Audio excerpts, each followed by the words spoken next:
Okay, Christy, go ahead. Great. The Board of Certified Advanced Estheticians meeting is convening at 9:02 a.m. on September 8th, 2021.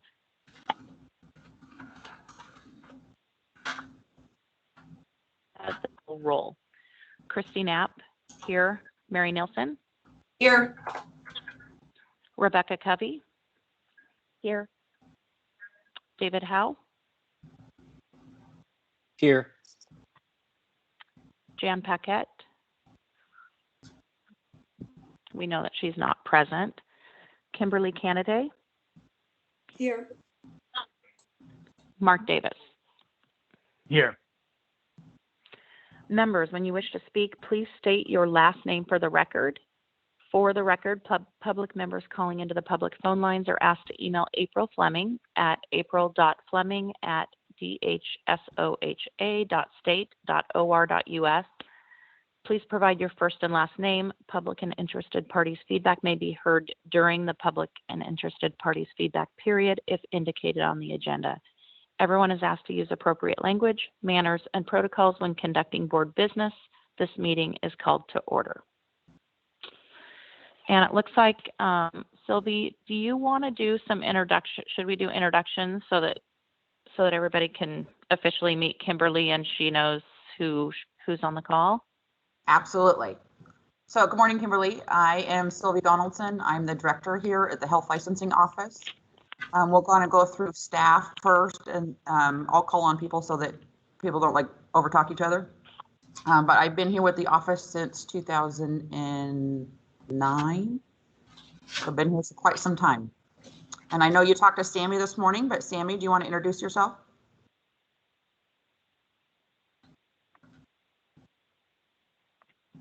Hi, this is Sammy Patnode. Yes, we talked this morning briefly. We gave her a 5 minutes orientation, and we're going to follow that up after this meeting. I've been with the office since 1996. I had the pleasure of bringing this board on into the Health Licensing Office, and just always looking forward to seeing where we're going to go next. So nice to meet you, Kimberly. Trampus? Hi, I'm Chairperson Chuck. I'm over in regulatory. I'm kind of standing in for Bob Bothwell, who is the regulatory manager. But I'm the regulatory lead, I guess. And yeah, I've been with the office since about 2008. So been around a little while. Yeah, we're all long timers. Christy, I know you can't see Christy, but Christy, you want to introduce yourself to Kimberly? Sure.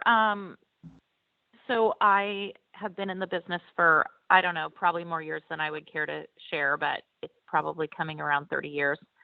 I own a salon and med spa in Lake Oswego. We have about maybe 35 team members, and I would say I work with about 4 advanced estheticians, and I'm a new chairman. So forgive me if I'm still a little, Sylvie's been a great help, but I want to make sure that our technicians thrive and that our clients are safe and that we're just navigating all of these changes safely. So I'll look forward to meeting you. Thanks, Christy. Mary? Hi, I'm Mary Nielsen. I own an aesthetic school in Portland, Spectrum Advanced Aesthetics Institute. We offer both advanced aesthetics and standard aesthetic programs. And I've been doing this probably longer than Christy. But anyway, welcome to this board. I look forward to having you on and getting your input and seeing how we can move this industry forward. Thanks, Mary. Rebecca? Hi, Kimberly. I'm Rebecca. I don't think I've ever got to meet you, even though I think we're just a few miles apart. So welcome to the board. So this is my second term, and it's been a lot of fun and a lot of work, but I've enjoyed it immensely. And I laugh because I've been doing this probably close to, or at least around this industry probably closer to 30 years now that I think about it. I kind of like to say it's 20, but time keeps rolling on.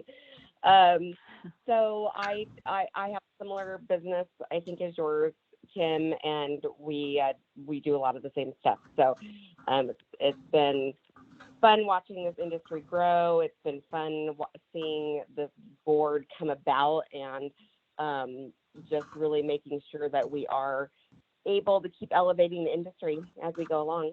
So nice to have you. Thanks, Rebecca. And Mark? Hi there, Kimberly. My name's Mark Davis. Started in 2001 working for Dr. Hubble and his wife, Marilyn, who is an esthetician. I had no idea what aesthetics was. It was my best friend's mom. She hired me.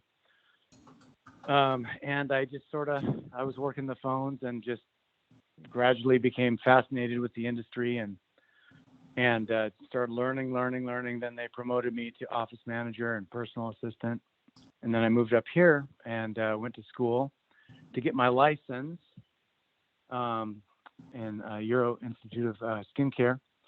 And then when the grandfathering period came in, I went back to school to get my advanced aesthetic license. And I've had my own business, Movu Aesthetics, in Canby since 2009.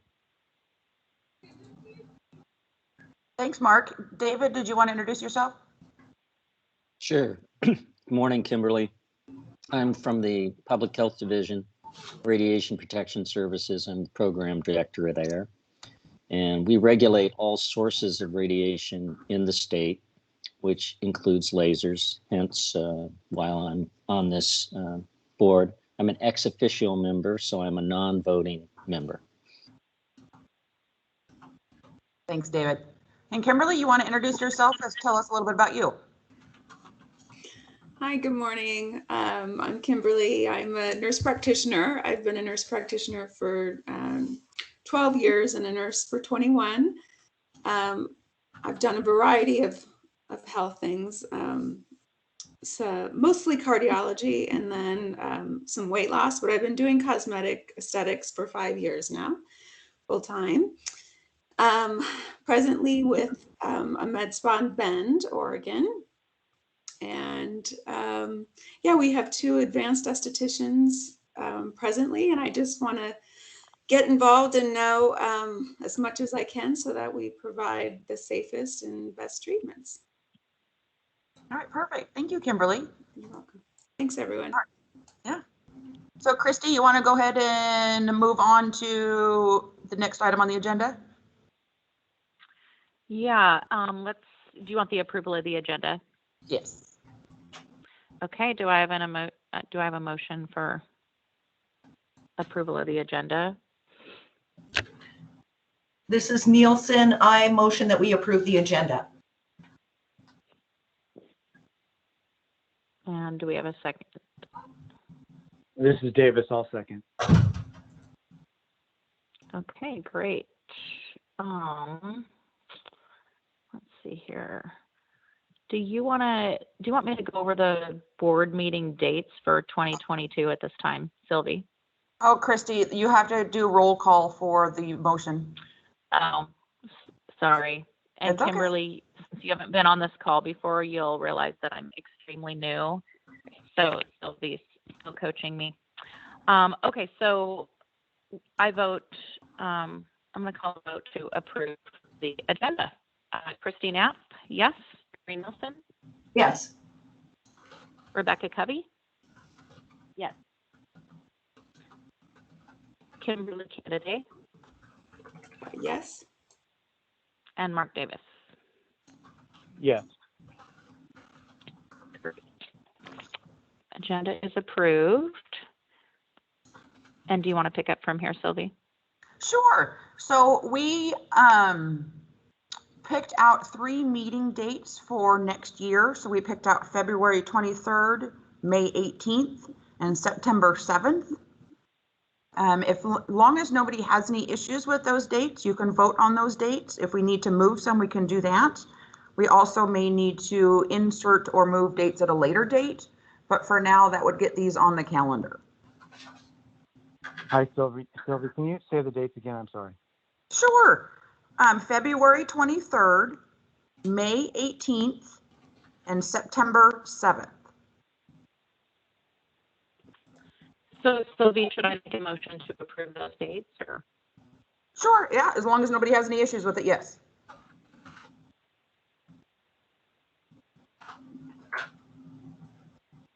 Is anyone going to be somewhere fabulous on February 23rd of 2022? No issues? This is Jason. Is there a reason? We tried doing a Monday. Last time we met, there was a Monday. Is Monday out now? Sammy, what days of the week are all these? Wednesdays. Excuse me, Wednesdays. They're all Wednesdays? Yes. Just as a side note. Oh. Yeah. Go ahead, As a side note, there will likely be additional meetings to approve and adopt the administrative rules. I don't have those scheduled yet, but you'll be getting emails and calls about that.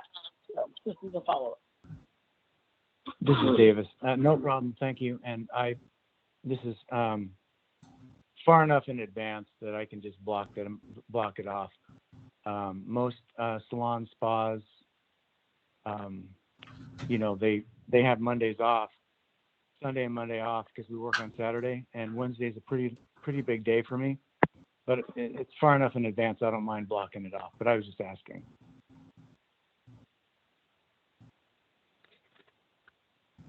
Is it? I think Wednesday's part of the thing.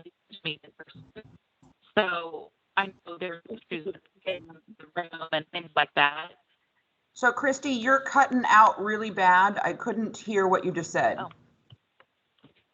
Oh, I will change locations then. That's not good. I think, can you hear me better now? Yes, yes. Okay. We used to have Wednesdays where you guys would have the room reserved and things like that. Now that we're on phone call, is it as important that we have it on Wednesday, or what was the board's reason for that initial Wednesday reservation? It's not necessarily the board, it's more of working with the office. So yes, we still have to use the boardroom, and you have to remember that you are now one of 17 boards and programs that the office has. And so Mondays aren't always necessarily going to work.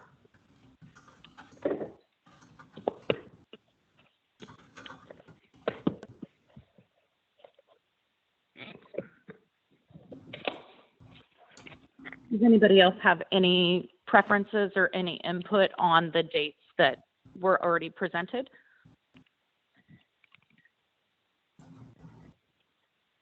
This is So I make a motion. Oh, sorry. Yep. Oh, I guess I'll just wait for you to make that motion. Yeah, I was just about to say that. Go ahead and make that motion, Rebecca. I just, this is Kevy, and I make a motion that we approve the dates for the meetings. Do we have a second? Nielsen, I second. All right, let's take a vote on the dates presented for the 2022 meeting. Christy Knapp, yes. Mary Nielsen? Yes. Rebecca Covey? Yes. Kimberly Canaday? Yes. Mark Davis? Yes. Great. And this is Sammy. I'll be sending out an email that lists out all the dates. I'll send that out this afternoon, so you guys have it in your repertoire. Thank you, Sammy. Thanks, Sammy. This Sylvie, is, do you want to take the lead on the chairperson, vice chairperson topic? Sure. Mary, did you have something you were going to say? No, I'm sorry. Somebody just came into my office and was speaking to me. So, Oh, okay. we have now left. this Okay. is Canaday. I do have a question. Will those meetings all be at 9? Yes. Okay, so I'll block my schedule. Thank you. Yes. Okay, so we are on the agenda for approval of chair and vice chair for 2022. You don't always have to change who is chair and who is vice chair, but you do have to vote on it every year, I think. Sammy, what was the, because I think that this board chose to vote longer. At one time they were, oh, okay. At one time they were doing it every 3 years, but that was when the attorney, I can't remember her name right at this point, was on the board, and but we went back to that annually voting for deciding. So their rule says the chairperson and vice chairperson may be elected at the request of the board.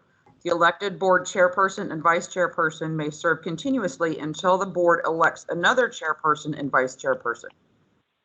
So I think why we have this on your agenda, and Mary, I don't want to necessarily speak on your behalf, but it is my understanding that your term is up at the end of this year and you are not interested in continuing after that. Is that correct? That is correct, Sylvie. So I do believe so you do not have to re-elect a chair because obviously Christy's not going anywhere, but you do have to elect a vice chair, or you can choose not to, but then you don't have one. So I would suggest electing somebody for the vice chair position since Mary's term will be up at the end of December of this year. Christy Knapp here. Yeah. I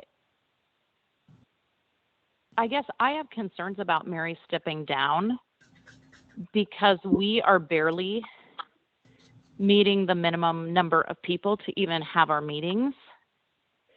So Yes. I know, Mary, I'm sure you have, I don't know what your reasons are, but I guess I would like to ask Mary to consider serving another term if that's appropriate, just because I think she has a lot to offer as far as value and another perspective, and we're very short on members. But I don't know if that's an appropriate topic of discussion right now. And then I know we still need to vote on the vice chair or the chair, either. But I think it would be a huge loss right now when we're barely making, the number of bodies on this call. This is Sylvia. I think that, it's, Mary doesn't have to answer that. I mean, it's kind of up to her if she wants to or not. And I know, so, Kimberly took over one of the medical positions. Jan, obviously, she's in one of the medical positions. But we do still currently have a vacant advanced esthetician position and two public member positions. The public member ones are the ones that we're having a hard time getting. But, we can do a lot of outreach, which we have been doing. And then we can also maybe put some pressure on the governor's office to move forward with some appointments. They've been a little concerned with the Senate confirmed appointments lately. And we can let them know that we're having issues with quorum. So those are all things that the office can do internally, and we can start doing that now, knowing that Mary's term is up at the end of December. So, and on the phone, yes, go ahead. Sorry, Mark, go ahead. Davis, you said they've been concerned, the governor's office has been concerned with what? Oh, Appointment? Senate confirmed appointments. So some board members have to be confirmed by the Senate. And so that's done in September, which is this month. So they've been focusing on those. And so the ones that are just governor appointed kind of get put on hold until they finish up with all the Senate confirmations. So that's what I was talking about. Yeah. And Paige is listening in on this conversation. So she knows that, what's going on, and she will contact the governor's office and kind of let them know that we're having issues with quorum. So those are all things that we can do internally. Sammy, you have your hand up? Go ahead. Yeah, me and Paige are actually working on this as we speak. We have 7 applications on file. We get a lot of applications from regular estheticians wanting to serve as public members. So if you have people doing that, discourage them from doing that because we can't accept them. We really need public members. So if you have any friends or, you know, I don't know, Facebook forums where people, you know, gather as customers, we would be happy to reach out to something like that and get a public member.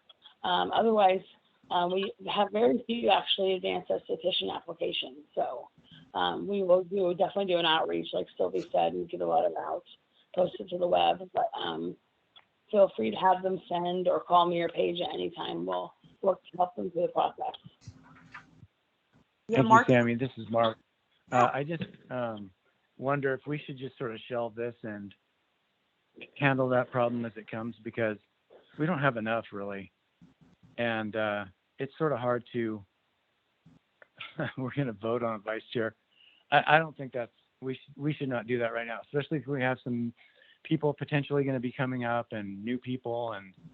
And so I would just think maybe we could talk about not dealing with this right now. Well, Christy Knapp here. I mean, we may be forced to make a decision on this, right, Sylvie? Well, you're supposed to, yes, because you're supposed to elect a chair and a vice chair according to your statutes. And so when you know, so we could postpone it until your February meeting, and then at your February meeting, you'd have to make a decision. This is Covey. Well, I'd like to make think a motion. We need Go ahead, to, Rebecca. I think we do need to move forward and get our chair and vice chair ready for the next year, because like we've been discussing, we're already short. We're already having a hard time even having meetings. I know we've had several meetings canceled last minute after all of us have rearranged our schedule to make them. And we have all of these new rules that we're going to have to, you know, decide upon and get those going so that we can move forward. And they're already having to be pushed out as it is. So I think the more business we take care of as we have to, the better. Christy Knapp here. I don't disagree with that, Rebecca. My issue is I'm a newer member, Mark's a newer member, Kimberly's a new member. So if I make a motion and suggest that you run for vice chair, are you willing to do that? And my understanding is that Mary does not want to do that. She's off the board as of December or as of 2022. Go ahead, Mary, sorry. This is Mary. I am not choosing to renew my position on the board. I feel that my position on the board has divided the board and has created feelings of animosity. And I feel that too much time was spent during meetings debating whether I should be allowed to be on the board or not on the board. Therefore, I feel like it would be a hindrance to have me continue on the board. However, my presence will still be felt because I can still attend board meetings and make my positions available for people to understand. And so I think that I would be stepping down. At this point, I wish to publicly declare for the record that I own an advanced aesthetic school licensed by the Higher Education Coordinating Commission as a private career school. Although no one is required to attend my school, I may have the opportunity to financially benefit from a person who enrolls in my school. I also wish to state for the record that I have written a textbook that was independently selected by the American Board of Laser Surgery, the organization that administers the Oregon State Board exam for advanced estheticians, to become licensed certified advanced estheticians as a recommended resource for study for the exam. 3 additional resources for the exam were also independently selected by the American Board of Laser Surgery. If someone opts to use the book I have written as a resource for the exam, I may financially benefit. I received a royalty for Q1 of 2021 of $85.66 for the sale of this book. And so I believe that the vice chairperson needs to be someone who has been experienced on the board and who has followed the birth of this board from prior to its existence to now. And so I would recommend or place a motion that Rebecca Covey take the position as vice chair.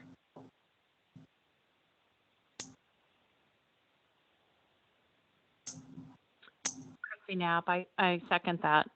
You can't, sorry, Christy, you can't make a motion or second anything because you are the chair. Oh, well, that's good to know. Thank you. Rebecca, would you feel comfortable serving as the vice chair for next year? Yes, I've been with the board, with you since the inception, and I do think that I would be happy to help Christy out if she's ever absent, and also serve as vice. Perfect. This is Davis. Yeah. I need to get some clarification if we're going to go down this path. Okay. So, Rebecca, I want to know you're going to be fair, impartial, not have an agenda, and not shilling for a certain perspective all the time. So, if you can guarantee me that, I can vote for you. But it seems like you oppose me all the time, every idea I have. And so I want to know, that you're not just going to be a naysayer to every single idea that I bring forward. Yeah, David, I'm sorry that you felt that way. I honestly am trying every issue as fair as I possibly can, and not have an agenda. So I think because I've been a part of this for a long time, and I know you have served on the RAC, and I haven't got a chance to, work with you on that, but I know you have a lot of valuable things to add as well. And so I would just hope to do this job to the best of my ability and be fair without an agenda, and just try to better our profession. Well, I'd like to have a better relationship with you, and that would be a goal of mine. If you're willing to do that. To have a great relationship with you. I know it's hard with the fact that we just serve on a board, so sometimes we don't get to know each other or talk, in between about getting to know each other, with especially with us being virtual. But I'm happy to try to establish a relationship with you, and I think you have a lot to offer the board, and I'm glad you're on the board. And well, thank you. I think that's all of our unique, experiences that bring us together, really help. And I'm glad we have got Kimberly on now, that we have another medical professional. So I think as we grow, we'll continue to do a great job. And I know we've all tried really hard through the years, and, we appreciate everybody's time. Can I ask you a question? Sure. Were you opposed to the amendment that people had been very concerned about what was happening with the law?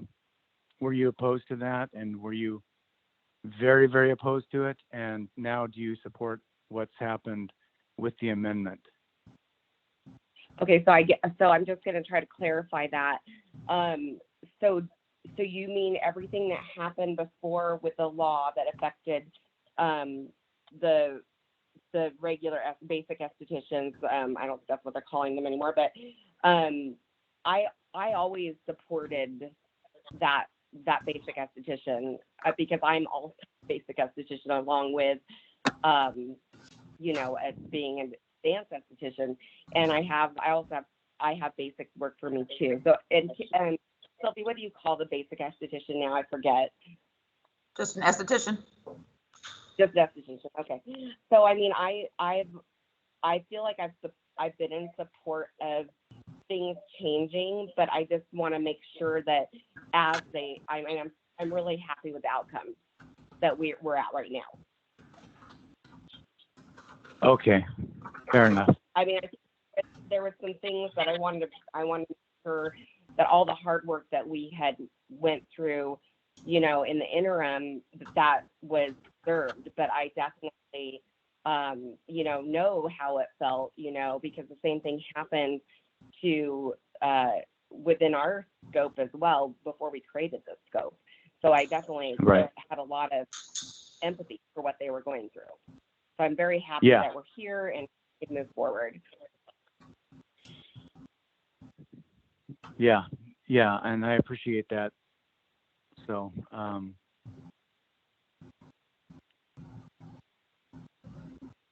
Christy Knapp here. Sylvie, I think I really would like to rely on you to lead this topic in its completion, if you're comfortable with that. Oh, absolutely, absolutely. So officially, Mary made a motion to elect Rebecca to be the vice chair. So, and Rebecca appears to have no issues with that. So if somebody could make a second, then Christy could do a roll call.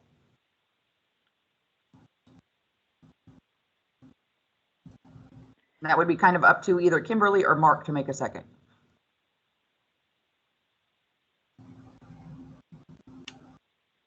I'm sorry, this is Canaday. I don't feel informed enough yet of the issues of the board. I feel just so brand new that I'd like to learn more about the topics being discussed, but I feel kind of out of the loop as far as having any input at this time. Mark, would you be willing to make a second? no, I want to wait till February.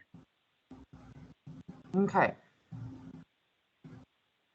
So this makes it interesting. So if there's no, and Christy cannot make there's nothing that Rebecca that says that you can't make a second, and then we can do a vote and then kind of see where the vote goes. Okay, I'll second the motion. Heavy, I'll second the motion. Okay, so a motion has been made and seconded. Christy's going to call roll. You indicate with either yes or no on whether or not you want Rebecca to be the vice chair, and I'll keep track of the votes. Christy, go ahead.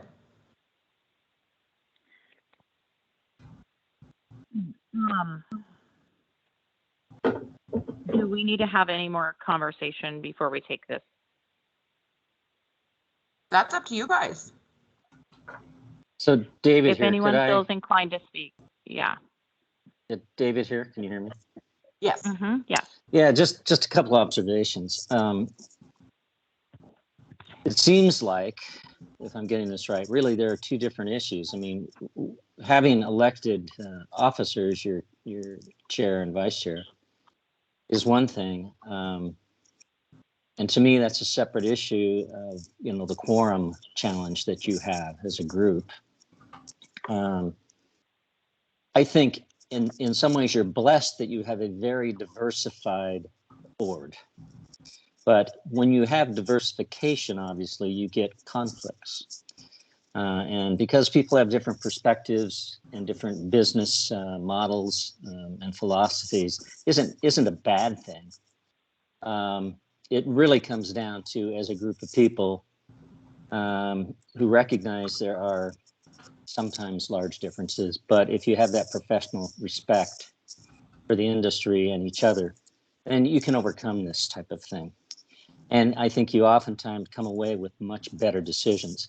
I've been a part of this since its inception and seen different members come in and out of the fold. And the personality of the board has changed over time. That's okay. That's good. So I think the idea of, there is a statutory obligation here. I think in terms of what if your chairperson isn't there and you have no person to facilitate the meetings? I think that makes it very awkward. So in theory, you could have a quorum with no chair, and if you have no vice chair, you're dead in the water. So I just throw that to you for consideration. You're on the edge right now. You have to have all of you agree in order to do anything here today, to have a quorum. So it's a matter of trying to take the process and move forward with it, or you stand still. Thank you. Thanks, David. Christy Knapp here. David, I appreciate those words, and I think I would like to say a couple of things before we move forward with this. I want to address one of the concerns that Mark brought up, because, and Mark, I really do welcome your input on this.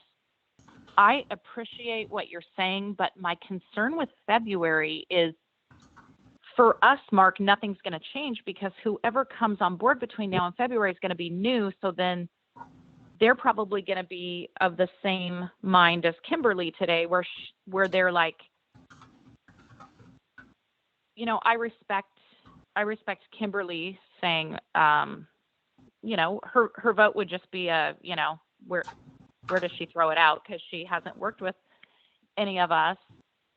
So my concern, Mark, because the reason I don't just rush to a vote is because I want to respect every person's input. But what I'm worried about is that February, we're going to be sitting here nothing's going to change between now and February. Would you agree with that, Mark? Or anyone else for that matter? I just want to make sure that. Well, I mean, there was, so if we want to get specific, when it came down to information about the amendment to the law, there was just some real hesitation, not only hesitation, but actually diminishment, undermining of things. Lawyers were brought forward. I just want to know, I'd like to talk to Rebecca privately and find out what her involvement in that was before I vote right now about installing her as, if you take off, Christy, and then she's going to be the person in charge. So, but you know what? I get your point. I get David Howe's point. So, and I'm going to take Christy, I'm going to take Rebecca at her word though. And, she seemed reasonable. So, but we can't just ignore like what happened.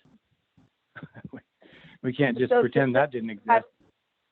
This is Covey, and I understand that, without us being able to talk about things, and we're a little bit restricted about what we can talk about even without us being all together. And so my whole desire of an outcome would be exactly what happened, which is this. And we just had to fix a problem that was very hard to fix. And it all happened as it should, and we're here now. And so my personality, I'm just very forward moving, wanting to make sure that we continue the job that we've all been working so hard at for so many years.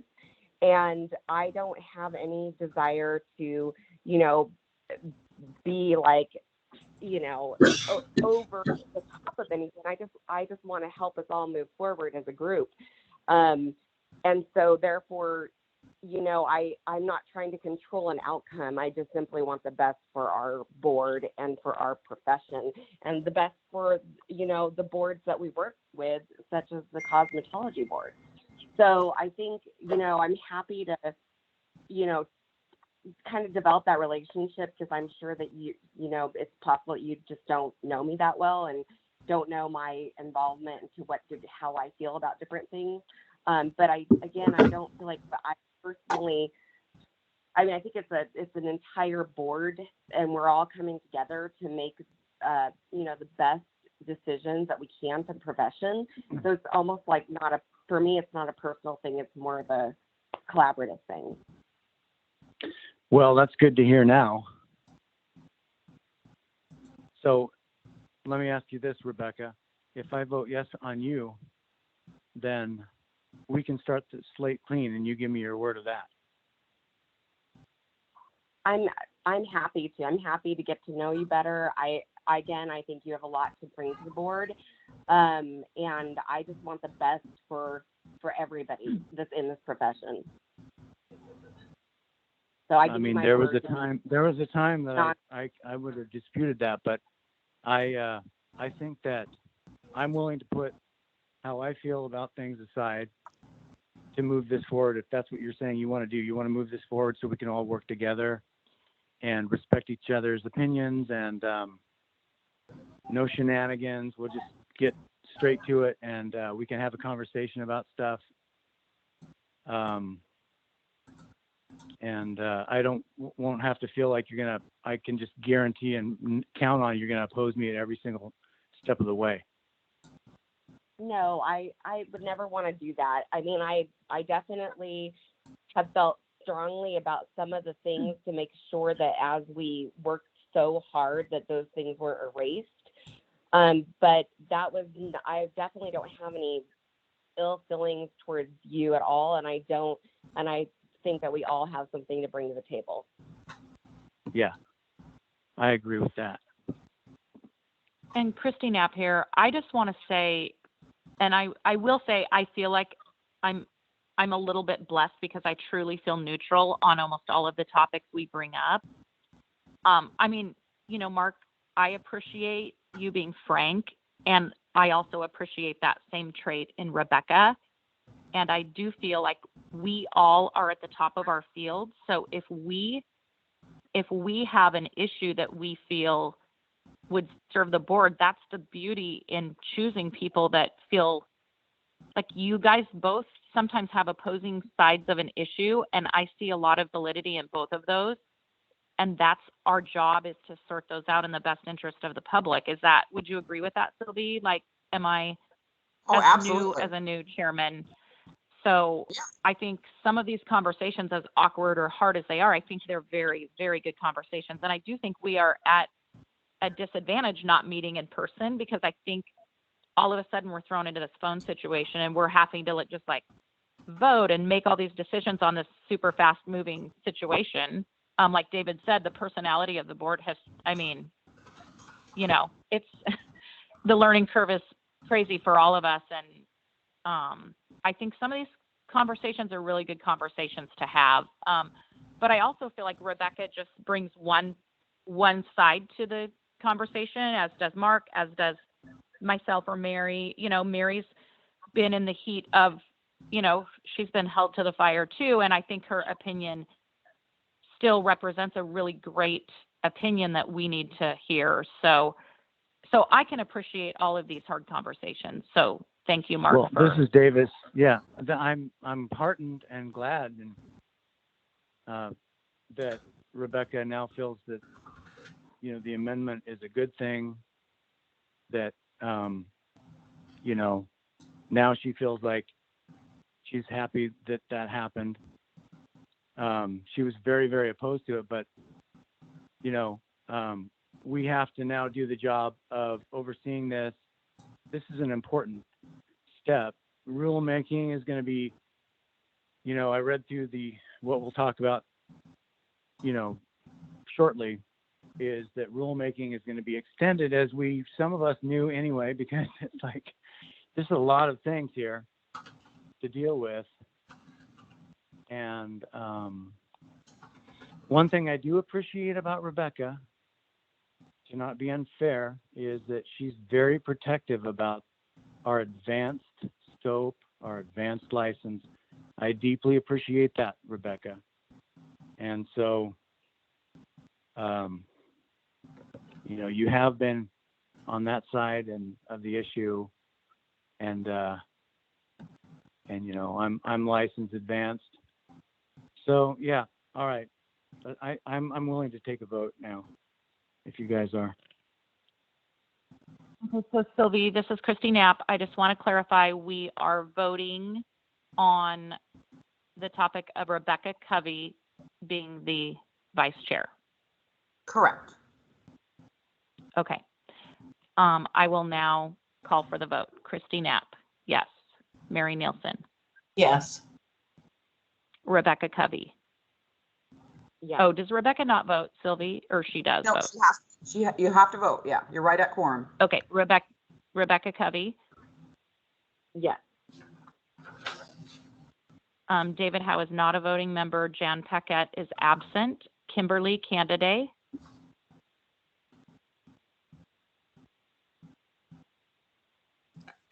Yes. And Mark Davis. Yes. Sylvie, do you want to take over from here? Sure. Okay, so that passes. You guys can have a conversation because you do not have to elect a new chairperson. You can leave it as is, but if you want to elect a new chairperson, you have that opportunity. Does anybody see any issues with Christy continuing to serve as chair for next year? A lot of silence. Okay, let's move on then. We're in reports. Okay, so director's report. Just a couple of quick little things. We have the new genetic counselors program that's starting we'll start accepting applications in December. Licenses will be issued in January. So that moves us up to the 17 boards and programs. When we get to the financials, I'll talk a little bit more about how that will change that.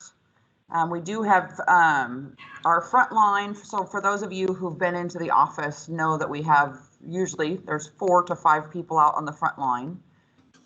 During all this COVID stuff, we got down to 1 individual on the front line. And so we've hired 2 new staff. They're obviously in training. And then Tina is in the midst of hiring 2 more new staff. So we've been extremely short-staffed.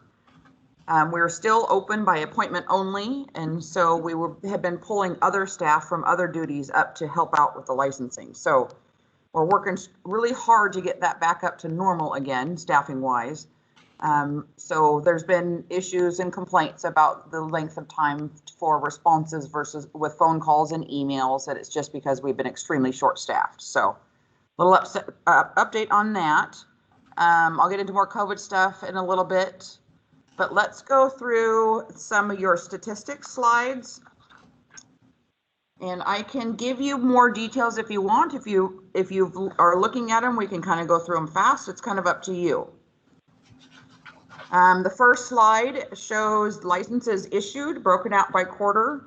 Our quarters are a little bit weird, and I've explained this before, but so quarter 1 of fiscal year 20 is actually July, August, and September of 2019. So that's that first 13, then 18, 25. So this is just for the quarter, how many licenses we issued. Excuse me, Sylvie, David Yes, here. Are you yes. sharing these? I am not. So they are all materials that were emailed out to the board. Did you want me to be more specific, David? No, thank you. That's fine. Oh, okay. Okay. They're in the materials, so they'll be posted with this recording of the meeting. And then they're also, all the board members and hopefully you also were emailed the materials. Yes. But no, I'm not sharing them. David, and the reason I'm not sharing them is because not everybody has MS Teams.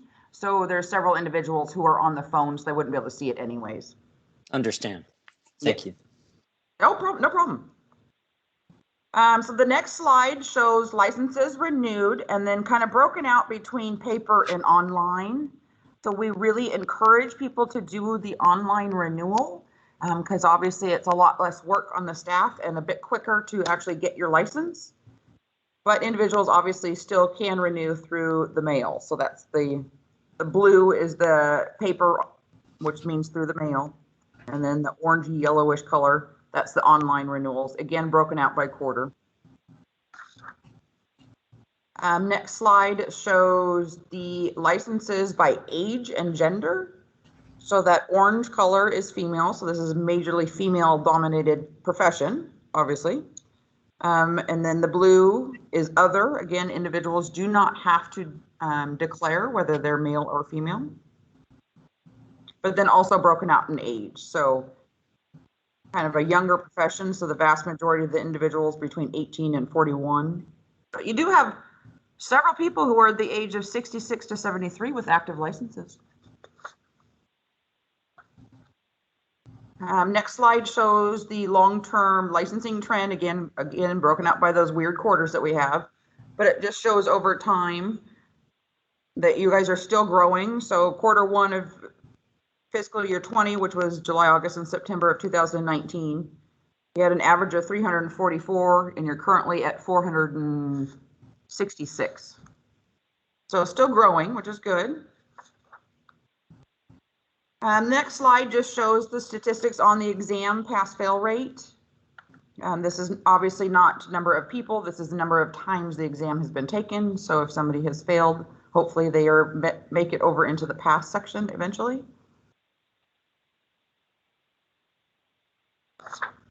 And then the next slide shows the cash flow. So this is again broken out by our biennium. So the state goes on a 2-year cycle starting July of a odd, I'll make sure I'm looking at it right. No, this is drawn out by year, sorry.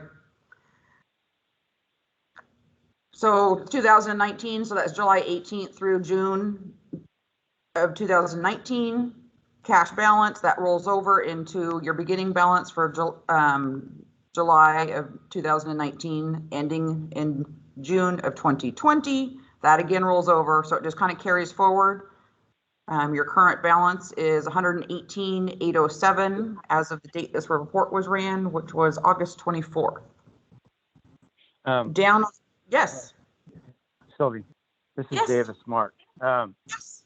So this, because we're combining with this board is, so this is from, I'm sorry, I'm not the greatest with numbers, but it looks like we did better, right? Because we used to be concerned that we were not doing so good, and we were actually pulling money out of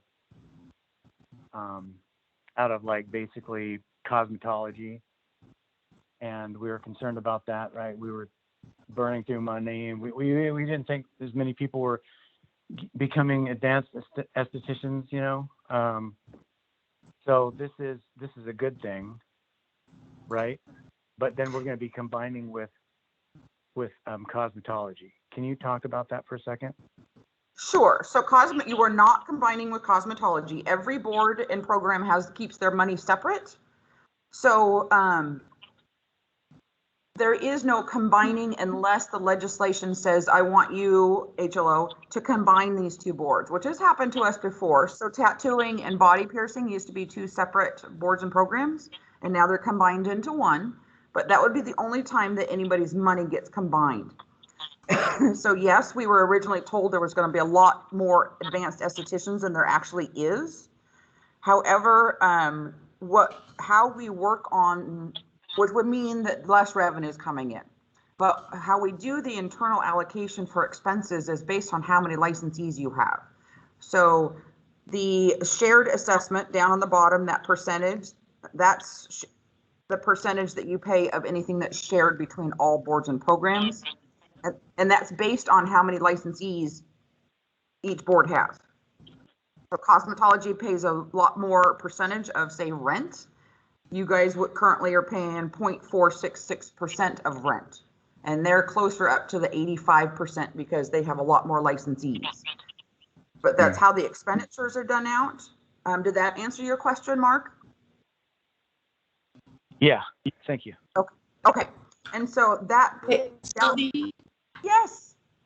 This is Mary Nielsen. You cut out for a minute, and so I missed your explanation of this cash flow. Could you just tell me a little bit about how we ended up with our net operations in the negative? Oh, gotcha. Okay, so that's just so far in 22. So that's going from July 1 of 21 forward up till June 30th of 22, where the negative 928, is that what you're talking about? Yes. Okay, so far for that time frame, we've only brought in $954 in revenue, but there's been expenses of $1,882, which is what gives you that negative 928. However, you started the year out with a cash balance of $119,000. Does that make sense?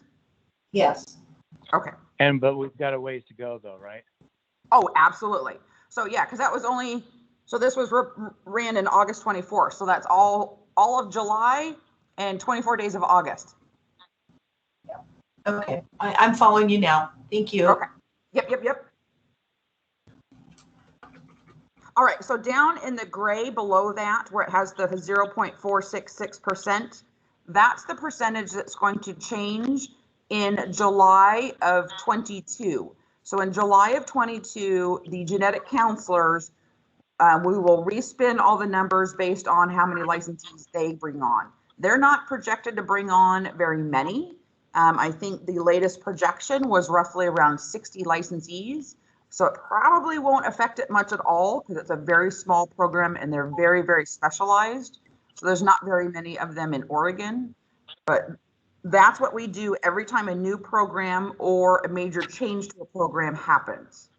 So we did the respin when nursing home administrators became the long-term care administrators because they added on a new license type, which like tripled the amount of licensees they had. So every time something major happens like that, the July 1, we respin the numbers. Does that make sense? Yes. Okay. So any more questions on the financials before I move forward? I know that was a lot of information, but I can answer almost any question you guys have.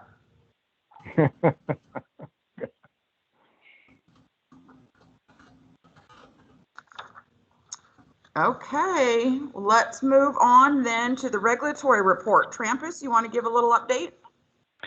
Yeah, so hopefully all of you can see the regulatory report that is up here. So you can see that there's 3 bienniums on there, although the 2017 biennium, everything is actually closed from that biennium. And then the next oldest you can see is we had 14 or 18 come in during the 2019 biennium. 14 are closed. Actually, it says 4 are open, but 1 has closed since then. And 2 others are in the notice/report phase. So only 1 is actually still being investigated. And I know from firsthand knowledge, because it's mine, I'm working at that. It's in the middle of the investigation, middle end. So all those are actually kind of either wrapped up or wrapping up. And then you can see that the 2021 biennium, which is pretty new, there's only been 1 that's come in since then, and 5 that have come in since then, but 4 are still open and only 1 is closed. But like I said, that's a fairly new biennium. And then it kind of breaks down by type on the other side. So you can see those numbers as well. Did anybody have any questions? Yeah, Travis, David here. I don't have the materials. And when you say type, can you just clarify? Oh, okay. So they break out the when the complaint comes in, we kind of assign it one of several different types of investigation. One being laser services, licensing concern, safety and sanitation issues, and then services provided. Those are the 4 types that are actually on the report itself. A licensing concern, so a laser service would be something very specific to a laser, some kind of a problem with a laser, damage or something like that.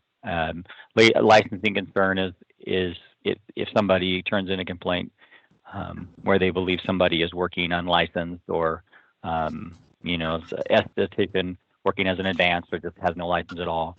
Could also be a facility license. Well, it wouldn't be a facility license with you guys. It could probably just be what I just said. Safety and sanitation issue, that's pretty straightforward. That just has, to do with safety or sanitation, high levels, and, could be a laser safety issue or something like that. And then services provided, usually that has to do with an injury. If there was an injury, we usually put it in that category. And probably if you were looking at this, you would see that out of the 35 complaints on this report, 21 were licensing concerns and 10 were licensed or services provided. So those are the 2 big categories that most of them fall under. So the licensing concerns, if that's the dominant one, yeah, is that matter of payment of fee? Is it scope issues of working within the license? What's the pattern there? Well, I don't have that information in front of me, but just anecdotally, from my memory, it's typically just unlicensed. Like somebody is either not licensed at all and they're doing stuff that would be considered advanced aesthetics, or it's like a cosmetology esthetician who is performing services that are in the scope of practice of advanced esthetician. So that's typically the most common, I think, under the licensing concern for you guys. Is your sense that it's a matter of education? That would be the turnaround for people to understand. I think it all varies. A lot of times, it's a lot of it is just people that they have been doing some of those services for a long time, and they've been doing them for before advanced aesthetics was a thing, and they just kept doing them, or it varies. There's so many different, of those 21, there might be 15 different reasons why they're doing it. So, or the reasons why we've been given they were doing it. Yeah. Okay. This is Davis. I think we could expect that because, people who just chose not to get certified through the grandfathering period or go back to school when that ended, and they just thought, well, I'm just going to keep doing this. I've got this machine. So that makes sense. It seems like that'll probably taper off, I would guess. I mean, I'm glad that it's more of this than injuries or problems of that nature. Yeah. And sorry. I was kind of wondering about the reciprocity, because I know I've personally heard of a lot of people that are moving into Oregon from different states, and I know that we have the probably a little higher requirements than most. Do we have any feedback on how the schools are doing with being able to get those particular people up to speed and licensed for Oregon? Well, go ahead, Phil. I'm sorry. I guess that doesn't have all. Go ahead. Yeah, Trampus wouldn't be able to answer that one. Mary might have a little bit of input, but far as I know, because we were talking about, I think last time we had this discussion, we were talking about how there's no other state that has the equivalent of us because of the way our 7 domains are, that we were so incredibly specific on all the different things that an advanced esthetician could do that it doesn't mirror up with any other state. So the thing that we were trying to figure out is how schools could say, okay, I'm licensed in, I'm just going to pick a state, I don't know what their regulations are, in Tennessee, and I come to Oregon. I've been trained in 3 out of these 7 domains. So now I should be able to go to a school and say, hey, I already have these 3 things. I need the other 4. And so, Mary, do you have any input on how any of that's going? Yes, that's essentially, I work with HEC through what's called the non-credentialed referral program. Their transcripts from their state, from the school that they graduated from, are evaluated, and then they have come to Spectrum to get whatever additional training they need. Oftentimes it is they have to have Oregon law. They have to have Oregon law. And then they have to have, most often, tattoo removal, because I don't think there's any other state that allows tattoo removal even with an advanced license. So that just gets evaluated, and then they come here for whatever basically it's like a transfer student transferring from one college to another. They come here, they get the hours that they need, and then they are able to move on. Many times it's just a short period of time. For some people it's longer if they're coming from a state that doesn't offer as many modalities as Oregon does. Yeah, thanks, Mary. And Mary, Covey, Mary, are you noticing that there's a number of students doing this, or is there not very many? I would say this year we've had more of an uptick. We've had people coming from Utah, Texas, Washington,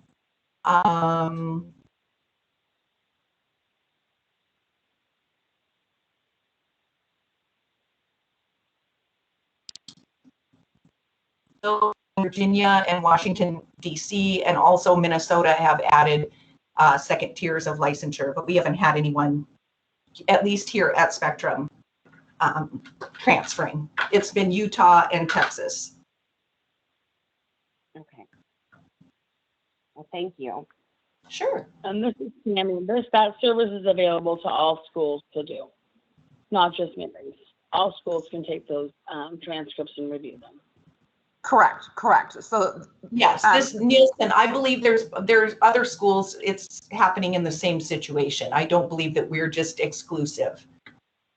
no, and Mary's school is not the exclusive, but she was just kind of explaining what she does. So you have to work with HEC. So you can't just do it on your own. And so any school can do it, but I just wanted to, because I know that Mary's doing it and she's the only one on this board that actually has the school, so to be able to talk about it. So, but yes, all schools are able to do that. Yeah. So Covey, how many schools do we have that is doing that? I have no idea off the top of my head.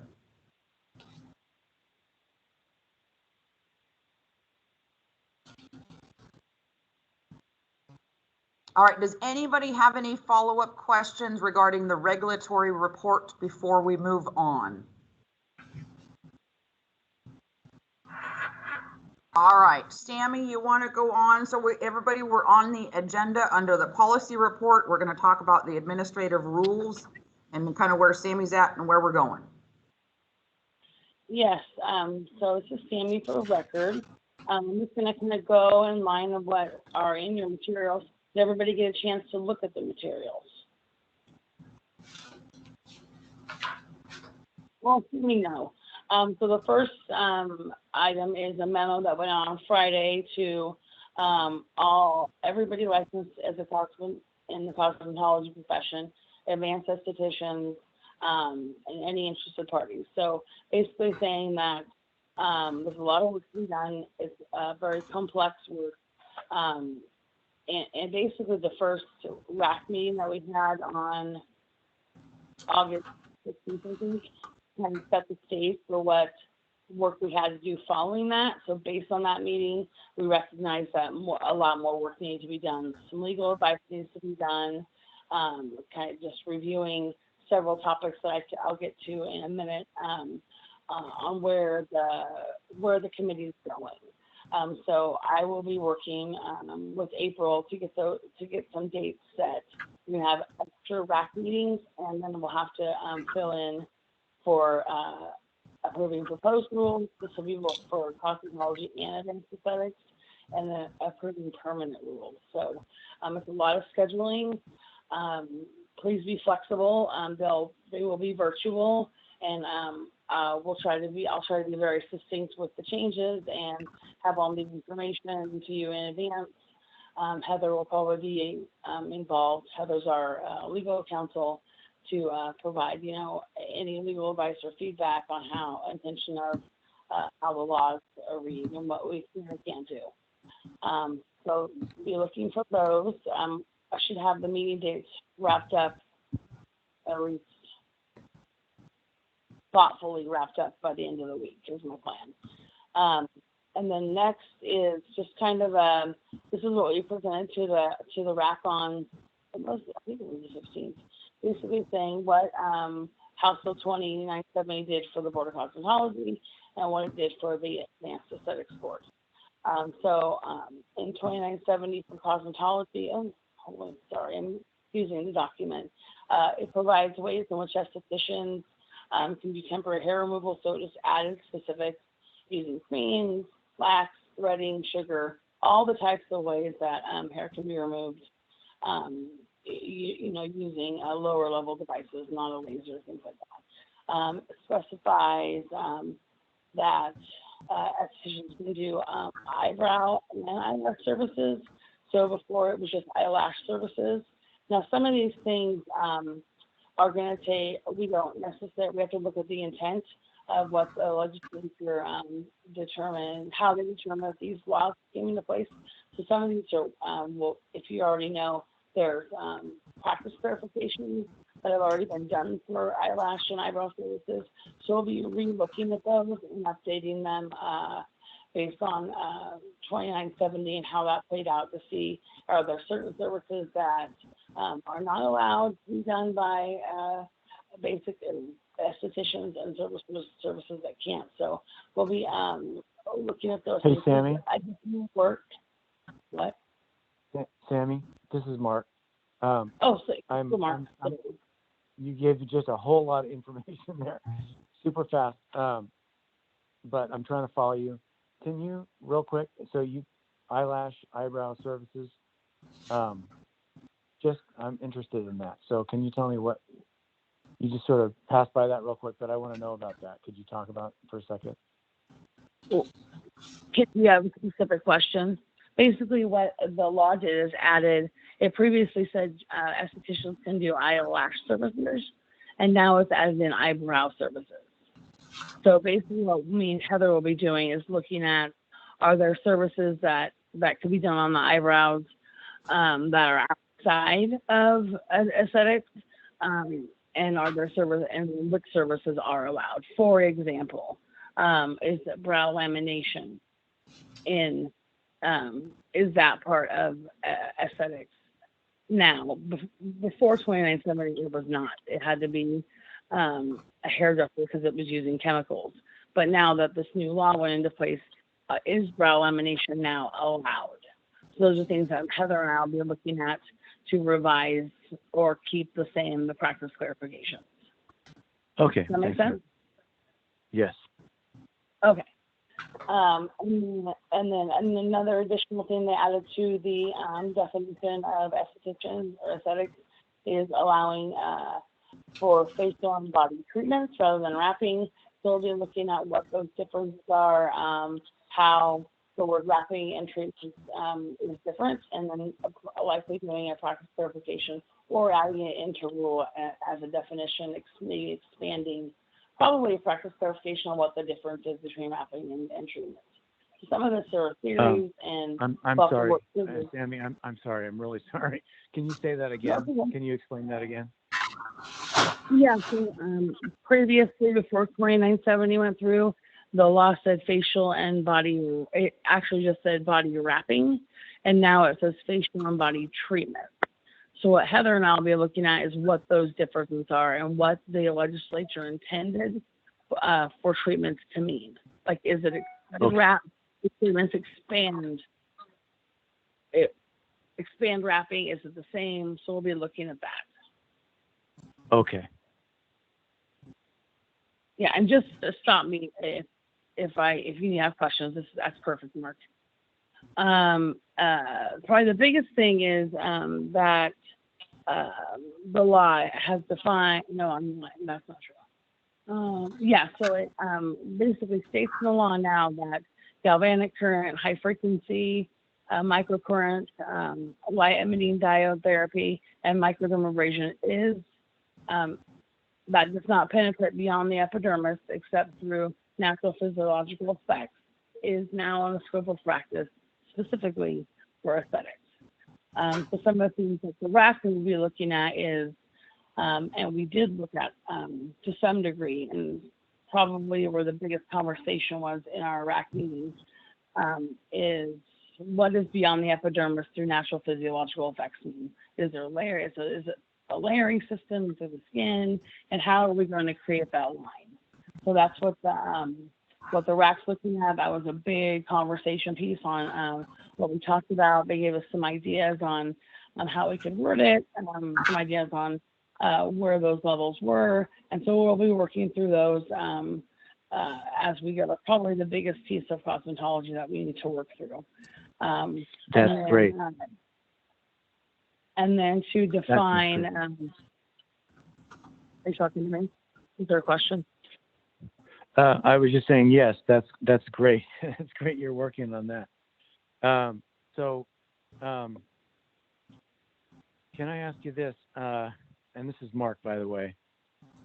So if we get to a stalemate where it's like, well, we're not sure about this machine or that machine, and you guys in the Rules Advisory Committee are unable to come up with a definitive rule, then my understanding is that's where actually our board comes into being in its original intention and purpose, is that we will be having to decide on particular machines, correct? Because if you can't decide, like, well, this is this and this is that, it's sort of like, what's the difference between this high frequency and that high frequency?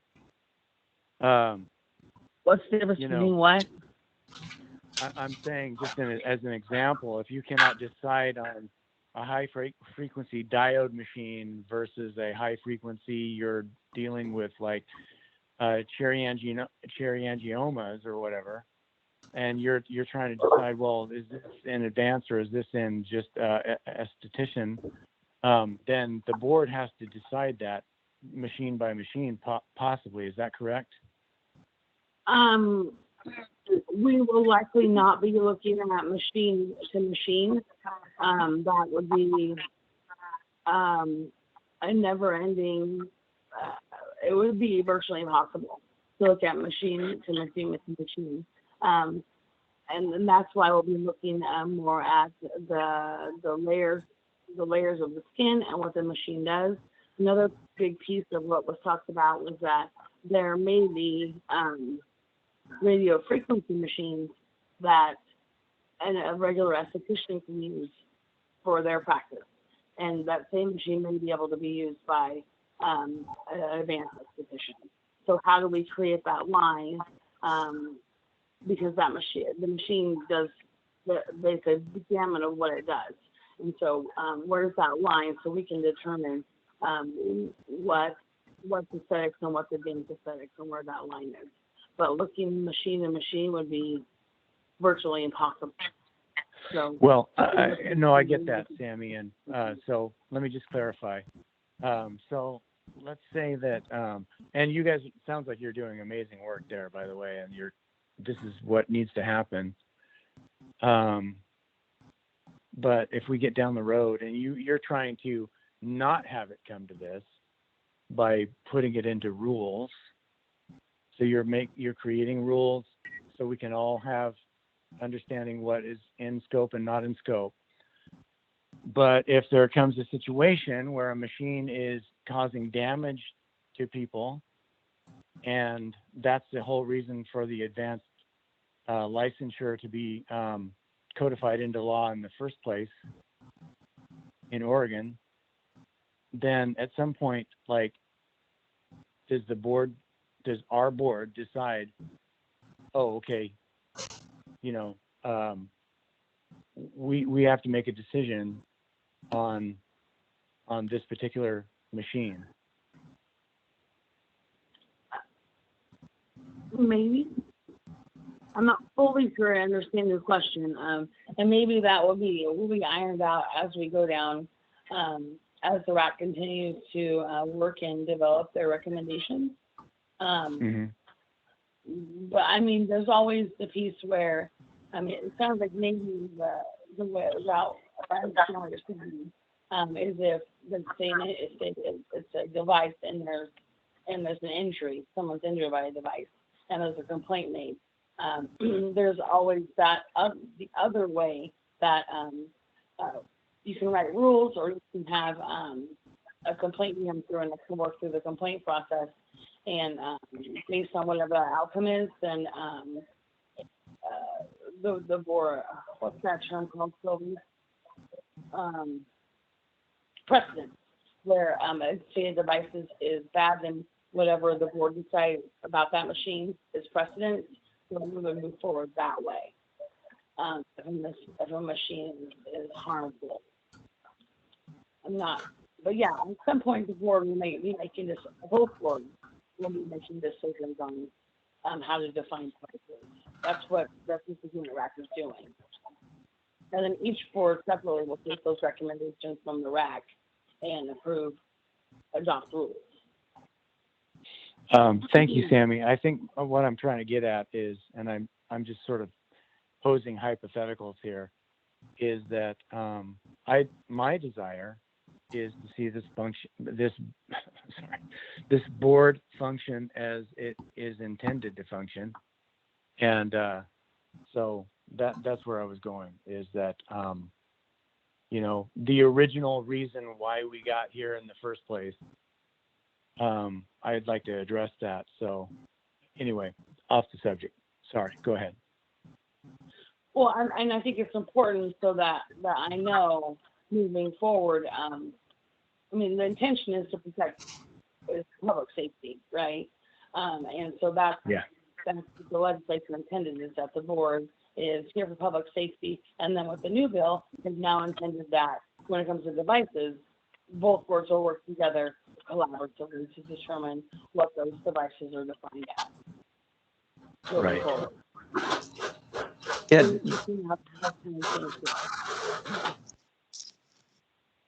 David here, everything? could I throw in here? Go ahead, David. Okay. Just a couple of things for your consideration and kind of tying into what Mark's suggesting. Other boards that I've been a part of that deal with devices, and even in our own regulatory agency, we vet different machines, but they're played against specs, criteria that a machine has to adhere to. It's defined in our administrative rules.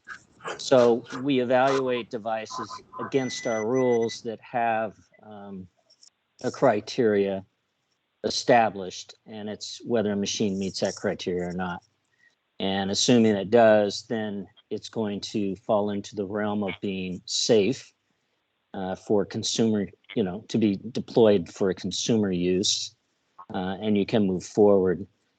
We don't evaluate them on a customized basis for each machine. It's played against rules. Thank you, David. That's very helpful, actually.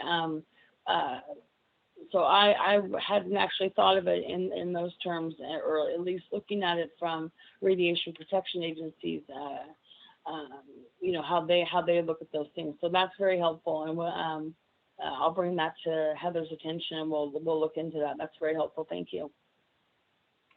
Covey, I also had just kind of some input. I know there's a lot of machines out there, and a lot of them are they're multi-modalities into one machine. So they're like workstations that have several different options on them.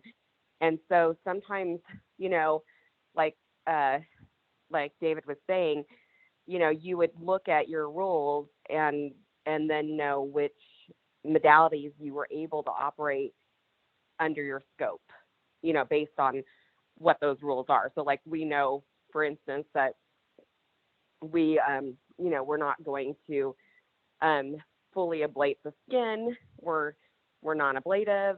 And so if you're going to be doing ablative, it's out of our scope. And so a lot of times, I think that's up to the practitioner or the clinician to know, what the rules are and what they can do and what they can't do. Am I correct there?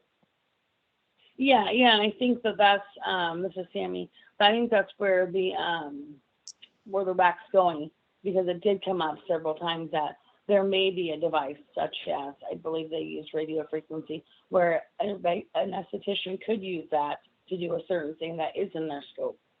But they're on that same device, and an advanced esthetician would be using it. So on that one device, but there's a dividing line on what's safe and unsafe for a regular esthetician to use. And then there may go up to where physicians can use it, and there's a line where, which the line, that's specific to advanced estheticians. Does that make sense? I think that keeps it kind of easier for all of us to know, what's in our scope, what isn't. But it'll be interesting as we move along to see how, I know you guys have worked with this for many, many years, and I'm sure you guys will be doing a great job, but it'll be interesting to see how that works out. Excuse me. I'm just reading some of my notes here. Let's see, where was I at? Sorry, got to get back there. So I think, yeah, so that wraps up what the Board of Cosmetology is kind of looking at and where we're going with that. Advanced aesthetics is a little more honed in. So what the first thing that we're doing is, because it removed that FDA requirement to have an FDA registered device attached to their scope of practice. But what it did do, so it removed it from there. But what the law did is made a separate law saying that an advanced esthetician must use FDA registered devices, and that the board has authority to make rules around that. So we believe this one's going to be fairly simple. However, I could be wrong. So that's one thing that we're working on with them. The law also added in specifically intense pulse light with the lasers. It was in their scope of practice, so it pulled that specific modality out and added it. And then I'm sorry, Sammy, this Yeah. is Mark. Can you say that again, please? And what you were saying is very important. I'm trying to grasp it. Oh, so prior to passage of House Bill 2970, within the scope of practice, it said that an advanced esthetician or advanced aesthetics is the use of lasers and other devices registered with the United States Food and Drug Administration. And what 2970 did is it pulled that out. The U.S. registered U.S. FDA Food and Drug Administration deleted it. So that's not a part of the definition of advanced aesthetics anymore. Good. That's Good. the definition. So David then- here, so Sammy, you're saying that lasers don't have to be FDA approved now? No, Oh, I'm saying. okay. So basically, this is always hard to explain to get people's mind around. What it said before was advanced aesthetics. The scope of practice is lasers, other devices registered with U.S. FDA. So what that essentially did was say everything that's U.S. FDA registered is now in the scope of advanced aesthetics. So it scooped everything up and said it's advanced aesthetics, which then made no room for anything that was U.S. FDA registered to be put in regular aesthetics. It scooped everything Right. out. So what it did is it pulled that out and then made a new law saying, but an advanced esthetician must use U.S. FDA registered devices, and the board will set those parameters by rule. Perfect. I know that's hard. That's a hard one to explain. It's a hard one to understand, and I apologize for that. And so, and with that, I'm just looking at defining any devices, again, collaboratively with the Board of Cosmetology. So are there any questions about that? I'm sure there's a lot. Or anything else I can, basically we're going to be working through this. I anticipate at least 2 more joint rules advisory committees. And then each board will have their own rack to look at anything else. And then the boards will, each board will approve proposed rules, make decisions to the recommendations from the rack, add their own stuff in. Lots of stuff can happen. And then I'll file with Secretary of State. Again, I don't know those dates yet. And once we do that filing, there's 28-day comment period, so public can write letters, email, anything. And then each board, Sammy, yes. this is Mark. So each board will have its own rack. So I was not feeling very well last meeting. Did we vote on establishing a rack for advanced aesthetics? Basically what we did at the last meeting is you guys gave me parameters of what that rack would look like. And when I put out notice for the joint racks, I also put out notice for advanced aesthetics racks. So, Okay. and I've accepted all those applications. And I believe it was Good. 5 advanced institutions, 2 medical providers, an instructor, and a public member. I think that was the basis of the parameters. And so, yeah, that's right. We voted to establish the rack. And do we have people up and coming? I do have some applicants, yes. I don't have a lot of applicants, but I actually have, I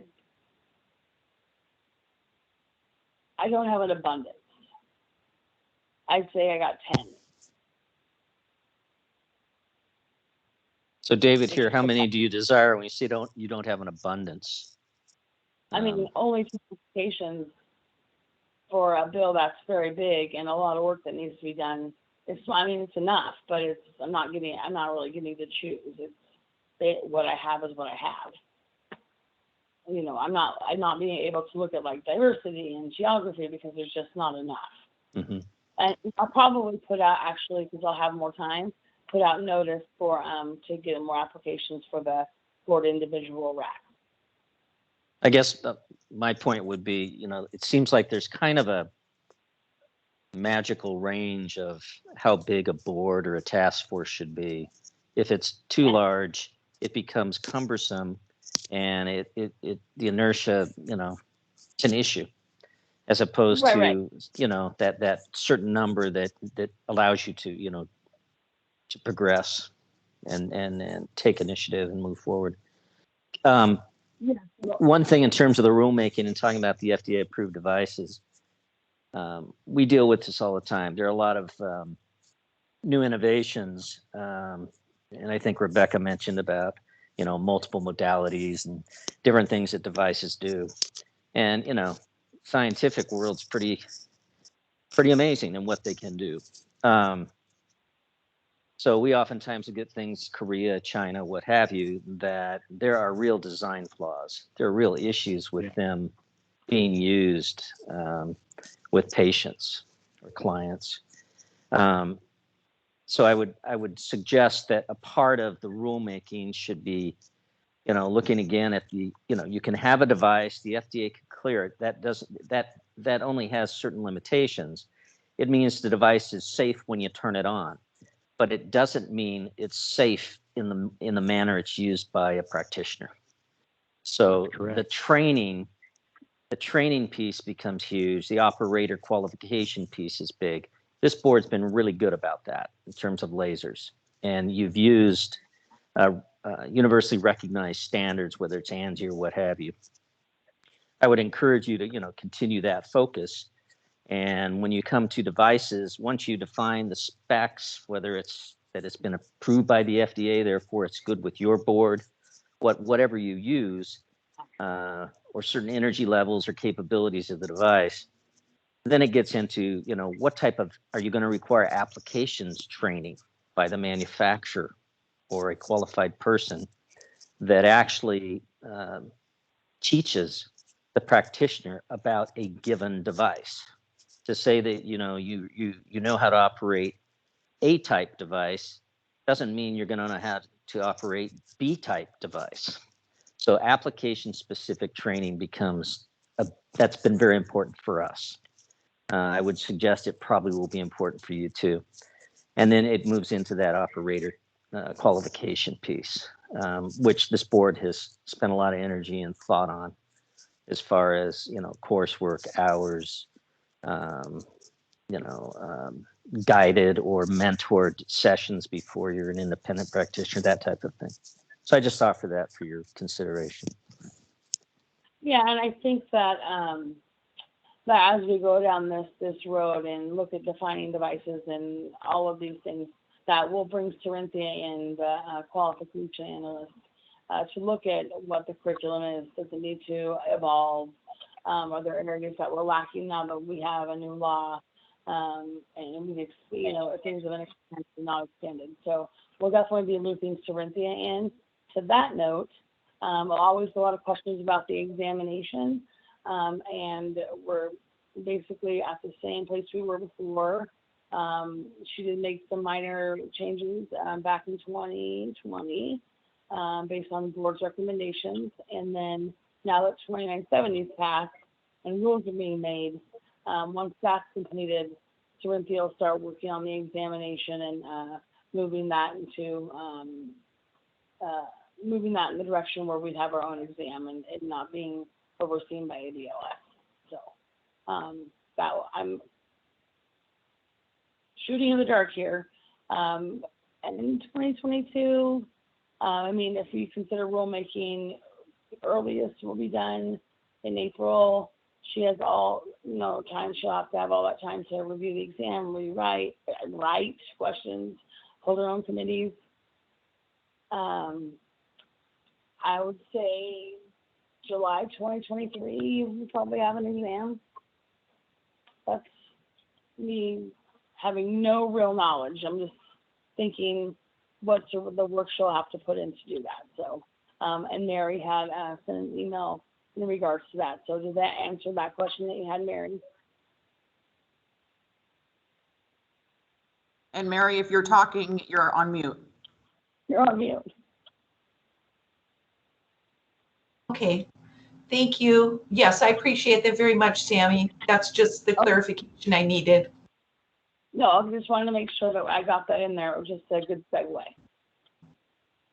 So that's all, I think. That's all I have. If you guys have other questions, please ask them now.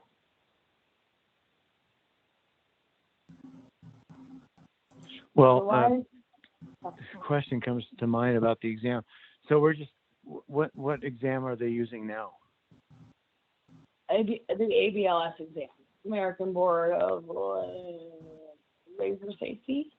Laser surgery. That's got, I mean, because we have no other choice. It's just the one that was very problematic. That was basically when we brought the board into HLO. They were willing to write an examination for us, and because it was fast track, that's the way the board went, was to Oh, got it. that Okay, exam. so this is a new exam, and it's a temporary fix. No, the ABLS exam is the exam that we've had since the inception of the board. There were a few few fixes made in 2020 just to align language and make sure it was up to date with the rules. And then over the next year and a half, Cerinthia, once these rules are done, she'll be writing a new examination, brand new, that will be overseen and administered by the board and HLO. But this is Nielsen. The original grandfathering had several different exams that you could take to become licensed through the grandfathering process. And then when the grandfathering process ended, ABLS was the only organization that was willing to provide an exam for us. Thank you, Mary. Yes. And First, yes, it is a problematic exam. Yeah. But it's good that we're moving forward to find something that will be better. Yeah.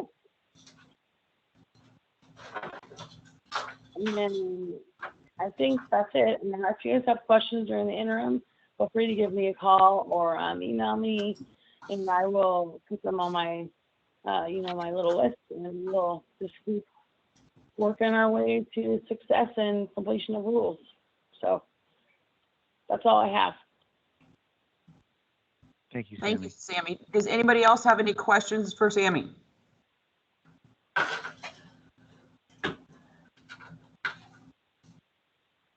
Okay, so we are on COVID-19 status update. So most of you probably already know this, but we were intended to open the office back up September 1. However, the Delta variant has changed that, and so state offices are not opening until the governor gives us a new opening date where everything's on hold. So we're not opened back up We are open by appointment only, so any individuals taking a test have to make an appointment. We are also trying to do paper exams so that we can get a lot more individuals through the exams and tested and licensed and out to work. So have that process going on. Any questions? Oh, and then you should all have received an email from us. Oh God, I think it was the early last week regarding the requirements for vaccination for healthcare workers. And we've gotten a lot of questions. And so we added a Q&A. So if you go to the Q&A link, that should be updated to also discuss the fact that if a cosmetologist or an advanced esthetician, because you're also a cosmetologist, because you can't have the advanced esthetician license without the cosmetology license, and you have to have a facility license. If those are in a medical setting, you must also be vaccinated. So that information got sent out. So hopefully all of you got that email. If for some reason you did not get the email, then let us know, because that means that the email we have in the system either needs to be updated or fixed or changed or something. Does anybody have any questions on that? Heavy. I have a question, Sylvie. Oh, go ahead, Rebecca. Oh, sorry. Yeah, I don't, is that coming from the HLO? Is that where the email is coming from? It's a big email blast, so it would have gone out, and this is where people sometimes don't realize, or it may go into your junk. But yes, it's an email blast that goes out to every single licensee that we have. But yes, it comes from, I don't have my email open because I have Teams open, but it comes from Nathan. Are you still on here? Nathan Goldberg? I see your name. Can you hear me? Nathan's the one that sends them out, so he may not be. Hello. Hello, Nathan. So when we send those email blasts out, whom do they see that it's coming from? Is it coming from HLO or is it coming from Oregon Health Authority?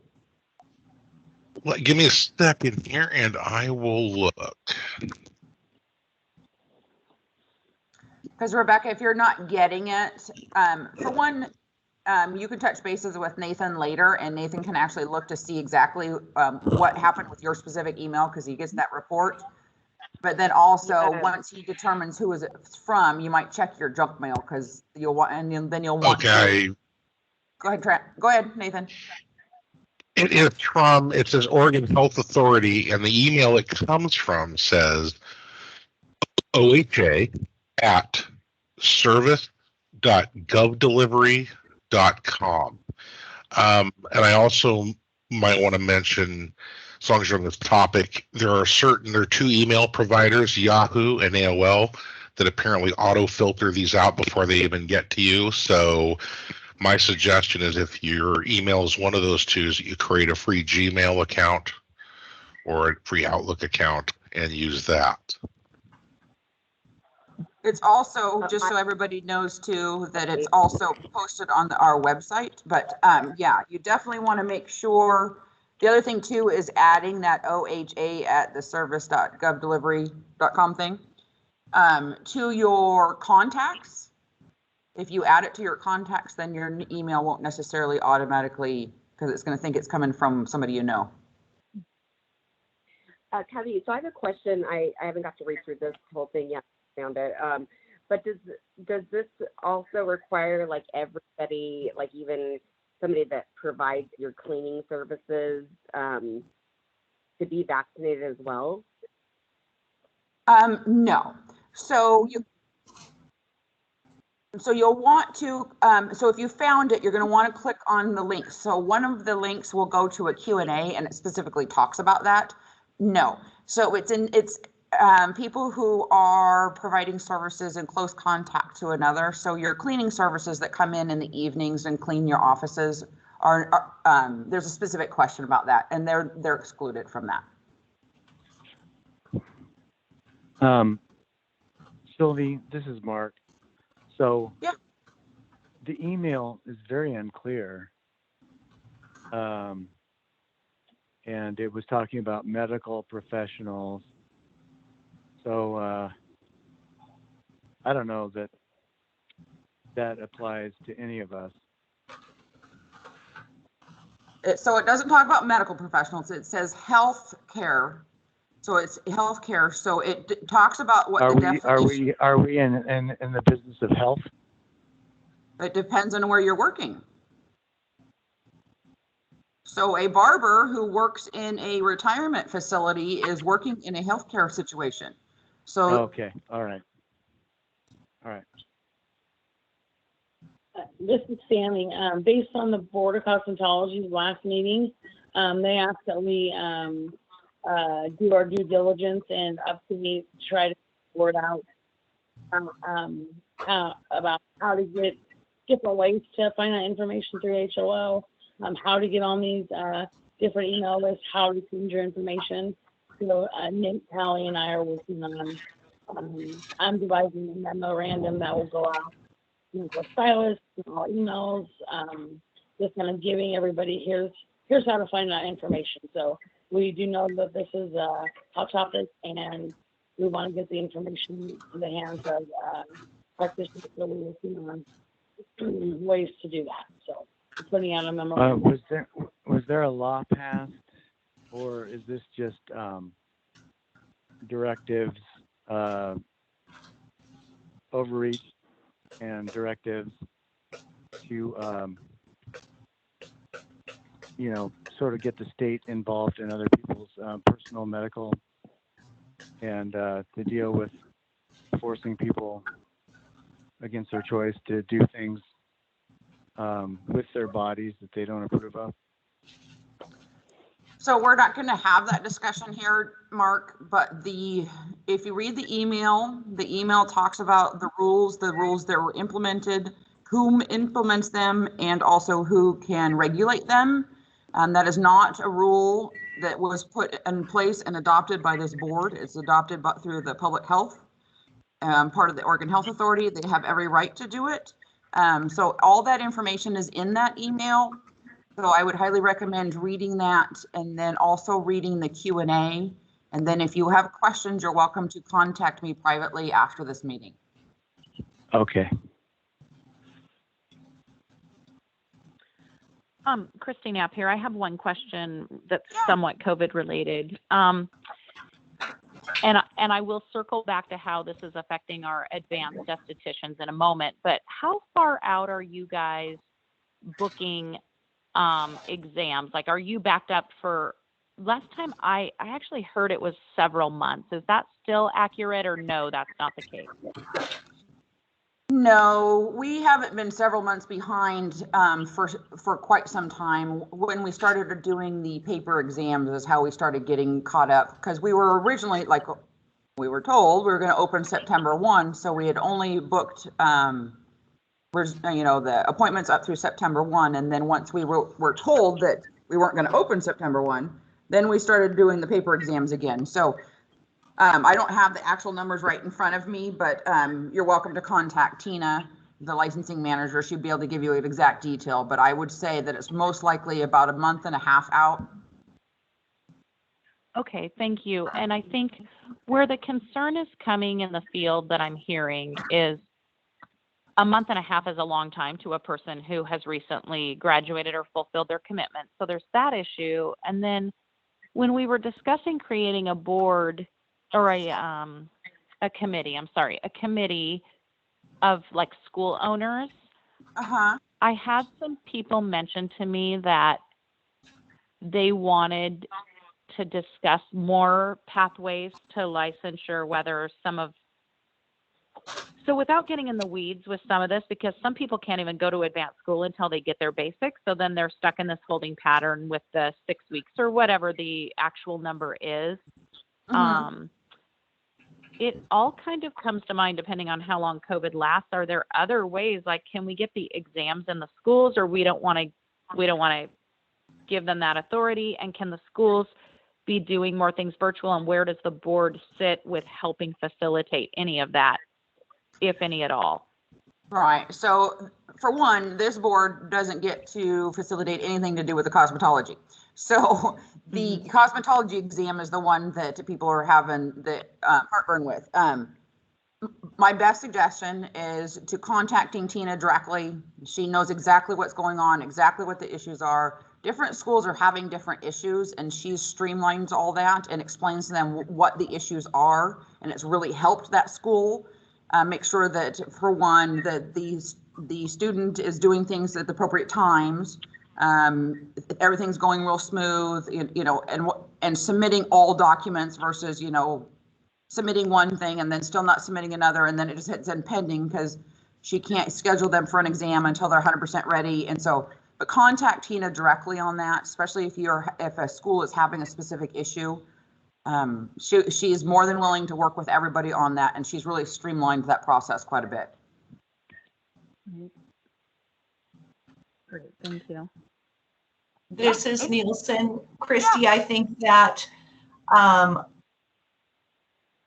a role of this board would be to provide other pathways to licensure for advanced estheticians. And so I hope that it's something that will get worked on in 2022.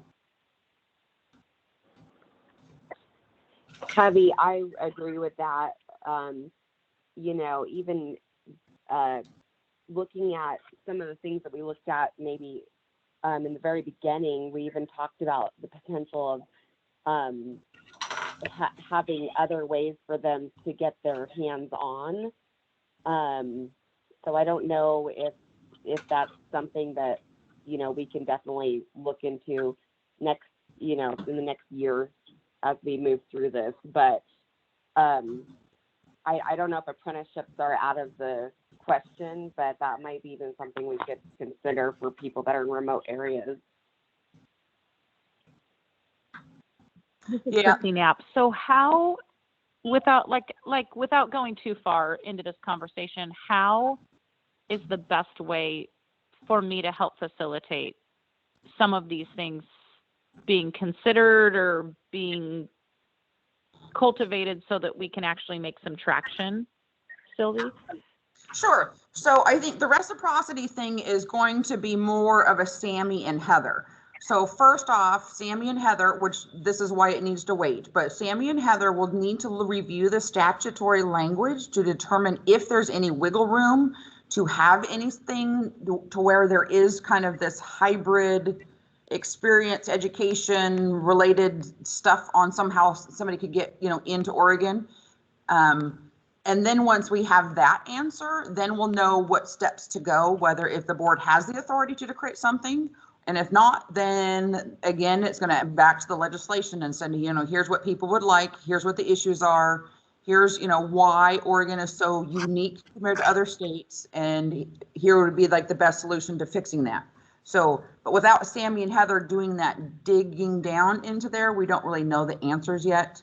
And right now they're obviously focusing on this current bill that just passed and trying to get that language done. So that is something we can work on. Everybody keep, you know, we have that on our, we always call it our like, Sammy, what is that? List that we always call where we write things down.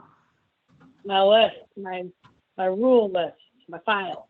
Yes, she's got it. Yeah. And we know that that's been an issue and concern. It's just, there's been so much going on and you can only do so many things at once. So. Does that help, Christy? Yeah, you guys are doing a great job. I just want to make sure that we're not missing, like, I want to make sure that I'm responding appropriately and moving forward to get traction. So thank you for that. Oh, absolutely. Yes. And Mary, maybe you can speak to this. I know that, especially since COVID, Higher Education Coordinating Commission has done some work on hybrid courses, you know, allowing for theory to be done online as long as you have the appropriate equipment, and even doing some practice stuff online. I don't know if you could speak to that, but I know that they have done some work around that, especially during COVID. Can you speak to that at all, Mary? So the Higher Education Coordinating Commission and the Private Career School Board approved all cosmetology schools, I believe, to be able to offer them, and that means that they can offer theory through a virtual method, whether that is an online platform or Zoom calls or whatever method that the school determines. And then the students still must come on site to perform their hands-on. And so, and I think that's, I think that's totally appropriate. And that is working for both advanced aesthetics and for standard aesthetics. I think that they need that instructor there coaching them because, well, first of all, people don't have lasers in their homes. And secondly, even some of the equipment that you're using, I mean, they can get on a Zoom call and they can have a mannequin head and they can practice massage movements on their mannequin head while their instructor watches virtually, but they do need to come on site and schools had to come up with creative methods for that to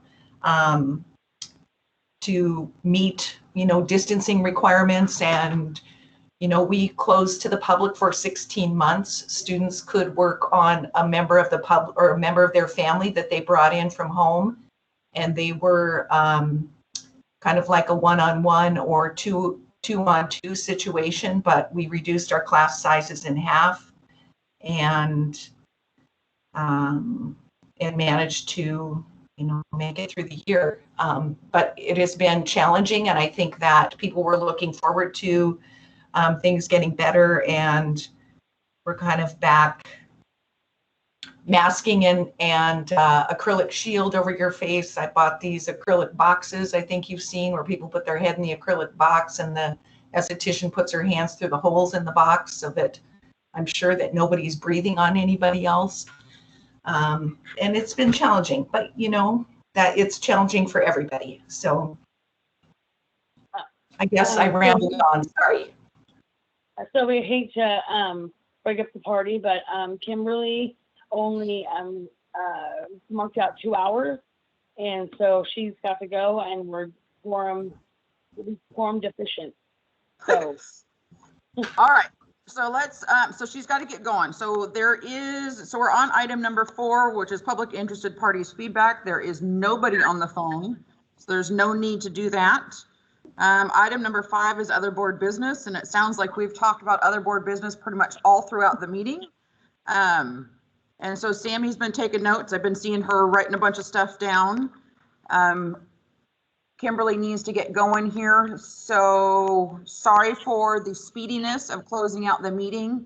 But we obviously can't have a meeting if we don't have quorum. So Christy, can you read your closing script for me, please? Or adjourn? Yes, the board, the Board of Certified Advanced Estheticians meeting is adjourned at 11 o'clock a.m.